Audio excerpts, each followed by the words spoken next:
It's Bernanke who's up for confirmation next week, or confirmation hearings. It's amazing that he is even considered under the current circumstances.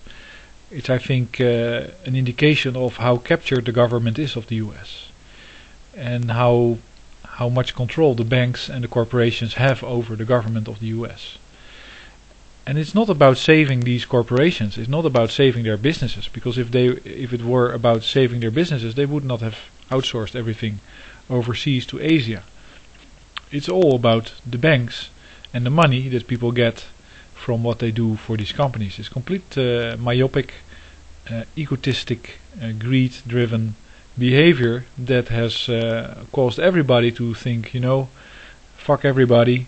I'm gonna do whatever I need to do to become as rich as possible, because there's no guarantee I will live in any safety tomorrow. And that's of course a result of the progressive demoralization of the US, but also of Europe and the rest of the world, the Western world, let's say. And and the demoralization in turn is a result of commercial interests.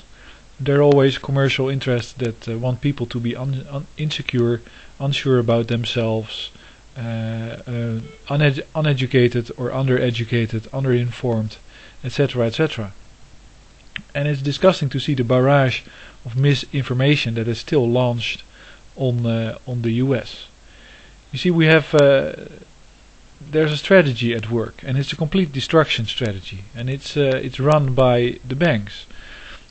And that's, it might not be true. It might be that these economics truly think that they're doing the best they can to preserve the U.S. economy and etc. etc. But then they're probably being managed by some people that don't give a damn and just want to make as much money as possible. You can always find a naive person that you can tell that they're working for the best causes, and then they'll find themselves slaughtering, that's completely innocent individuals in some foreign countries. I mean, let's take U.S. soldiers, or any soldier these days who's fighting in Iraq or Afghanistan. They shouldn't be there. They're killing either by accident or because they're occupying them, these local citizens, and they have killed almost 1 million. So that's quite a lot. Quite a retaliation for 9/11, I must say. That's not it. There's always fools that can be put to work for a greater strategy, and the strategy can be for the benefit of the US. There's so much side to it that it's just you almost get lost, because it is true. Like Jack Nicholson said to Tom Cruise in this movie. I'm not sure what it was called, but. And also I saw a fragment of a movie with Robert Redford, the 3 Days of the Condor, where let's say the hero is being told, we have to do these merciless things to ensure that everybody can go on like it's business as usual. You see, everybody needs the energy. But that's all because these corporations don't want people to start thinking for themselves, start being self-sufficient, because that will make them independent.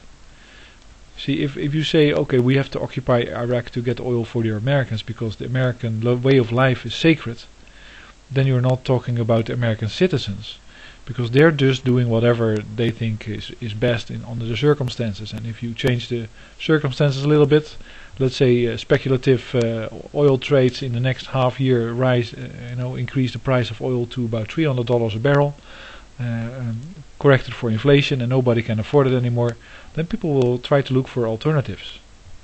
They'll just adapt to that. So you're never protecting the American way of life. You are protecting the American exploitation, the exploitation of the Western way of life, by allowing everything to continue until the resources that you are talking or using is completely depleted.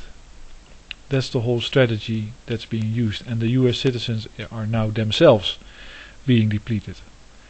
And getting Jamie Dimon as a treasurer, or Ben Bernanke at another turn of the Federal Reserve, is not a good idea. But it's also a bad idea for a much more serious reason. And that is that the banking system and the corporations that ally to it seem to be definitely trying to evoke a conflict in the world. Why else would you go? Maybe they think, why else would you go to China and be completely unrepentant and say nothing about the deficit and the fact that they have done a lot of work and delivered a lot of goods and they're not getting anything back. You cannot really devalue the dollar and expect a sovereign country, to fall for the same ruse that the dollar provides to everybody else. Because most people, they'll look at the currency and they'll say, oh no, it's devaluing. Oh, that sucks. No, I have to spend my money quickly. That's one of the reasons why they do it, to drive spending. And that's one of the reasons why credit companies now mandate a minimum spending level. You know how ridiculous that is? That is completely ridiculous. It's just insane. Somebody telling you need to spend your money. You're trying to save your money, try to spare every penny. No, you have to save your money, or you have to spend your money, otherwise we'll charge you. So, it's either you spend it useful, or we get it. How insane is that? That's completely insane. And if you accept it, then you must be insane. But what they're doing, normal people, they'll look at the value of the dollar and think it's decreasing. But as a sovereign country on the other side of the ocean, I would think, the American is using a strategy. That means that I delivered, let's say, 5 trucks of televisions to the US, and at the end of the day, whatever I got from the US only buys me 2 trucks of television, or 1 truck of televisions, or no televisions at all, because the dollar is completely worthless. That is robbery. I want something in return for that means of exchange that they promised me would be worth 5 trucks of televisions, or 5, the equivalent value. You cannot do that. I think to a country, because they're not as crazy to think that it's a natural event that the value of the dollar suddenly decreases.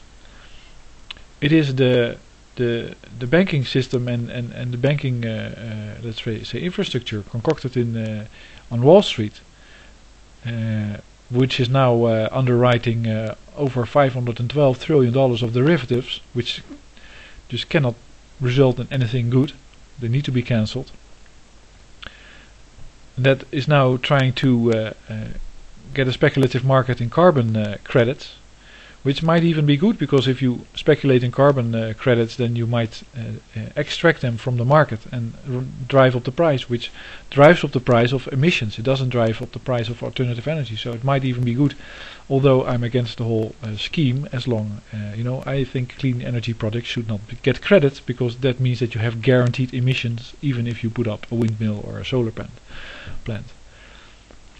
But there's I think a genuine risk of the misunderstanding, being exaggerated to such an amount, and the inequity of the exchange between China and the US and India and the US, and India seems to be compensated because they get the gold, but China is not being compensated, to my knowledge.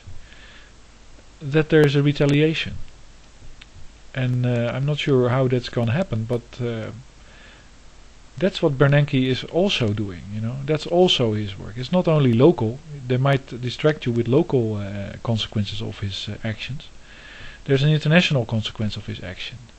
He is basically waging war against China, and I hope that ends well.